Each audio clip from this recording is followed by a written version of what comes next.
mempersilakan saudara sekretaris Dewan untuk membacakan daftar hadir dan surat masuk lainnya. Saya persilakan. 2019 dan 2 Raperda Kabupaten Musi Banyuasin tahun 2020. Hari Selasa 28 April 2020. Jumlah anggota yang terhormat 45 orang. Hadir di ruang paripurna 30 orang. Hadir secara online 10 orang. Tidak hadir 5 orang. Keterangan tidak hadir sakit 2 orang. Yang terhormat saudara 1 Rustam Estos, 2 Haji Ismail. Izin 3 orang. Yang terhormat saudara 1 Andi Setiawan, 2 Amirul Muhtar, 3 Haji Rami Kesdi. Demikian disampaikan sekali 8 April 2020. Dewan Perwakilan Rakyat Daerah Kabupaten Musi Banyuasin, Sekretaris DPRD M. Tabrani Rizky, Pembina Utama Muda, NIP 19003301900091001. Surat masuk kepada yang terhormat Ketua DPRD Kabupaten Musi Banyuasin Diskai nomor 131/2020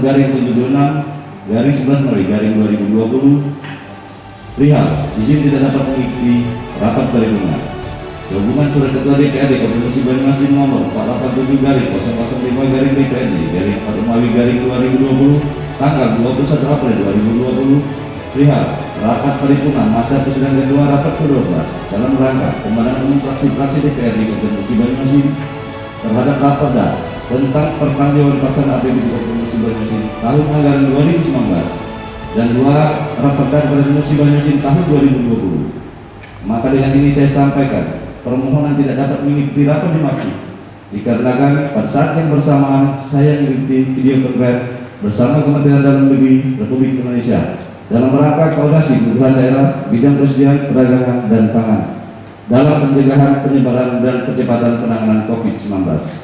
Selanjutnya saya menunjuk saudara Benny Harteni, Wakil Bupati Musi Banyuasin, mewakili saya. Demikian untuk dimaklumi atas perkenan dan persetujuan saudara, ucapkan terima kasih Bupati Musi Banyuasin Dr. Haji Dodi Reza Lekdudi. Assalamualaikum warahmatullahi wabarakatuh. Dengan mengucapkan Bismillahirrahmanirrahim, skor rapat paripurna masa persidangan 2 rapat ke-11 Dewan Perwakilan Rakyat Daerah Kabupaten Musi Banyuasin tahun 2020 dicabut. Pemerintah Kabupaten Musi Banyuasin yang telah menyelesaikan laporan keuangan daerah tepat waktunya dan harapan kami fraksi Partai Golkar waktu ada temuan namun itu untuk bahan perbaikan agar lebih baik untuk kedepannya dalam melaksanakan tata kelola keuangan khusus dalam rangka penyusunan laporan keuangan daerah dan dapat dilakukan sesuai dengan peraturan dan perundang-undangan yang berlaku, sehingga kita telah mendapatkan opini wajar tanpa pengecualian untuk yang ketujuh kalinya, dan semoga kita dapat mempertahankan di tahun-tahun berikutnya sehingga menjadi motivasi bersama untuk mengoptimalkan kinerja kita dan membangun Kabupaten Musi. Selanjutnya, kami fraksi PDI Perjuangan mengapresiasi atas keberhasilan pemerintah Kabupaten Musi Banyuasin, yakni telah menjadi daerah yang tercepat se-Indonesia dalam menyerahkan laporan keuangan pemerintah tahun 2019 ke BPK RI. Hal ini tak luput dari kerja keras kita semua. Kemudian dalam rangka menanggapi apa yang telah disampaikan oleh saudara Bupati terhadap penyampaian rancangan peraturan daerah Kabupaten Musi Banyuasin tentang pertanggungjawaban pelaksanaan APBD Kabupaten Musi Banyuasin tahun anggaran 2019 berupa laporan keuangan pemerintah daerah yang telah diaudit oleh Badan Pemeriksa Keuangan Republik Indonesia. Dari hasil pemeriksaan tersebut, pemerintah Kabupaten Musi Banyuasin dalam menyusun laporan keuangannya mendapat opini wajar tanpa pengecualian. Untuk yang ketujuh kalinya, kami dari fraksi PDI Perjuangan mengucapkan selamat atas diperolehnya WTP tersebut dan semoga di tahun-tahun yang akan datang dapat mempertahankannya. Terhadap penyampaian pertanggungjawaban pelaksanaan APBD pemerintah Kabupaten Musi Banyuasin tahun anggaran 2019 dan penjelasan 2 Raperda Inisiatif Pemerintah Kabupaten Musi Banyuasin tahun 2020, maka fraksi Gerakan Indonesia Raya mengadakan rapat fraksi pada tanggal 28 April 2020 guna menyampaikan kemenangan umum fraksi sebagai berikut. apresiasi yang setinggi-tingginya kepada pemerintah Kabupaten Musi Banyu yang telah menjadi daerah tercepat se-Indonesia selama 3 kali berturut-turut dalam menerima laporan hasil pemeriksaan atas laporan keuangan pemerintah daerah tahun anggaran 2019 oleh BPK RI Perwakilan Provinsi Sumatera Selatan yang mendapatkan opini wajar tanpa pengecualian. Tentu ini menjadi kebanggaan dan motivasi kita semua agar ke depan dalam melaksanakan tata kelola keuangan khususnya dalam rangka penyusunan laporan keuangan daerah dapat menjadi lebih baik lagi, dan yang terpenting hal tersebut harus dilaksanakan sesuai dengan peraturan perundang-undangan yang berlaku. Fraksi Gerindra juga mengapresiasi tentang peningkatan pendapatan daerah pada APBD tahun anggaran 2019. Akan tetapi aspek pendapatan harus dioptimalkan lebih baik lagi, karena menurut pandangan kami pendapatan asli daerah masih belum meningkat secara signifikan. Ke depan perlu dipikirkan bagaimana terobosan agar pendapatan asli daerah dapat ditingkatkan lebih baik lagi, tidak tergantung dari dana.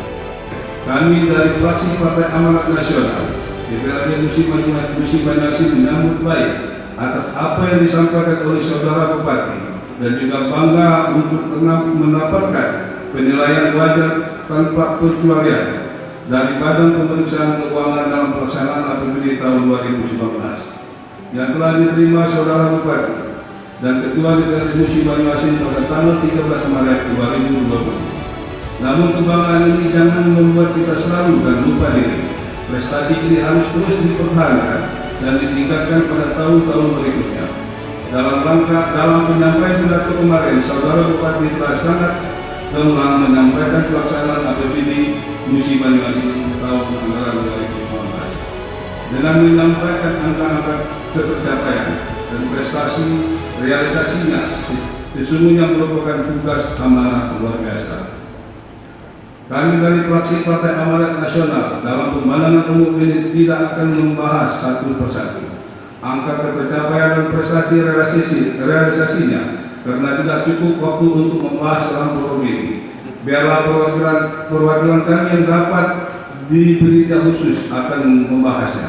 Namun demikian, kami dari fraksi PAN ingin menyampaikan pokok pikiran mengenai pertanggungjawaban pelaksanaan APBD Kabupaten Musi Banyu tahun 2019, di antara lain: 1. Sesuai dengan amanat konstitusi dalam penyampaian pertanggungjawaban pelaksanaan APBD tahun 2019, yaitu Undang-Undang Nomor 9 tahun 2015 tentang pemerintahan daerah, PP Nomor 71 tahun 2010 tentang standar akuntansi pemerintahan, dan Peraturan Menteri Dalam Negeri Nomor 21 tahun 2011. Sidang paripurna yang berbahagia, menyimak penyampaian Bupati tentang realisasi laporan keuangan APBD tahun anggaran 2019, realisasi dan angka-angka yang sudah disebutkan, maka kami fraksi PKB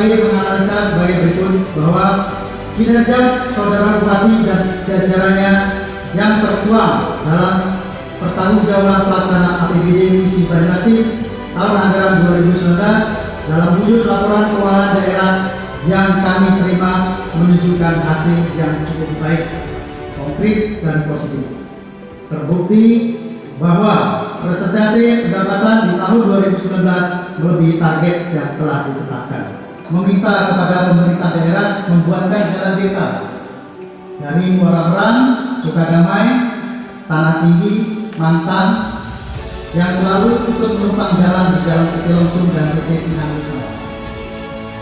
Ketiga, kami sepakat dengan Bapak Painin instruksi kemarin disampaikan agar jalan C2 ke Sekayu segera diberikan anggaran tanggap darurat, serta jalan B1 ke B3 jalan kami B agar diberikan tanggap darurat. Demikian pemandangan umum ini kami sampaikan. Jika ada kesalahan dan kekurangan kami mohon maaf, dan kepada Allah kami mohon ampun.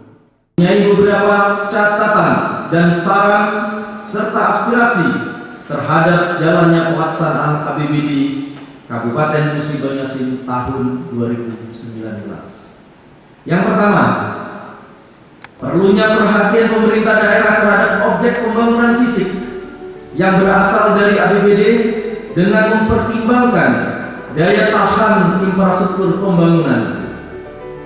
Hal ini terlihat banyak keluhan warga terhadap jalan-jalan yang rusak seperti jalan dari Gira, jalan dari Sukarami, Batang Harilko, dan jalan dari Jalan Negara menuju Kecamatan Lalan. Kondisi jalan ini dibangun oleh pemerintah daerah pada tahun 2019, kini kembali mengalami kerusakan. Kedua, fasilitas penerangan jalan, khususnya di desa Babat Banyuasin, Kecamatan Babat Subat yang kini banyak rusak atau tidak hidup.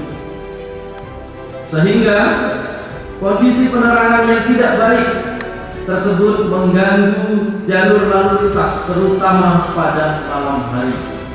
Kondisi penerangan jalan yang tidak hidup juga menjadi beberapa desa di lain, seperti di desa Sungai Angin, desa Sri Mulyo, Kecamatan Babatongan, desa Pandan Julang, Kecamatan Bawangwetan, desa Sukarami, Kecamatan Sekai. Rusaknya penerangan jalan tersebut bukan hanya mengganggu pengguna jalan yang melintas, akan tetapi sebagai potensi dan ancaman terjadinya kriminalitas atau begal di jalan. Mohon kiranya pemerintah daerah untuk memberikan perhatian khusus terhadap kondisi penerangan jalan tersebut. Ketiga, adanya keluhan warga Kecamatan Lalan dan Bayu Melintir terhadap tagihan listrik yang 900 kWh atau 900 watt yang mengalami kenaikan pada bulan April tahun 2020. Hal ini perlu diperhatikan oleh pemerintah daerah dalam upaya memberikan perlindungan kepada masyarakat sesuai dengan instruksi Presiden dan Bupati Musi Banyuasin bahwa KWH 900 watt diberikan keringanan 50% total pembayaran. Orientasi belanja untuk memenuhi kebutuhan masyarakat harus menjadi prioritas dibanding belanja untuk memenuhi kebutuhan birokrasi. Untuk itu, Fraksi Nasional Demokrat Nurani Rakyat memberikan catatan agar pemenuhan hak dasar masyarakat di bidang kesehatan, pendidikan, dan kesejahteraan harus didahulukan dan harus ada semangat yang kuat untuk memprioritaskan kegiatan yang langsung dirasakan oleh masyarakat Musi Banyuasin seperti halnya dengan dampak daripada wabah COVID-19 ini.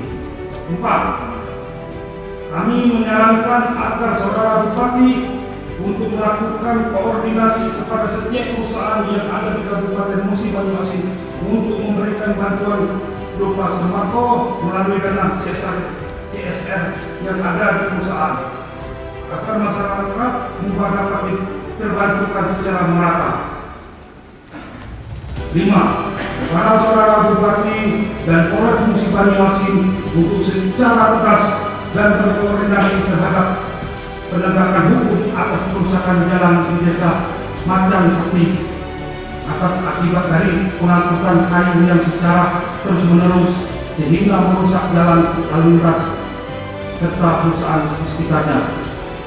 6. Fraksi Nasional Demokrat Nurani Rakyat berharap adanya pemberian sanksi tegas atas kelalaian pejabat teknis dalam kegiatan yang diperlukan sebagai peringatan agar tidak ada kelalaian.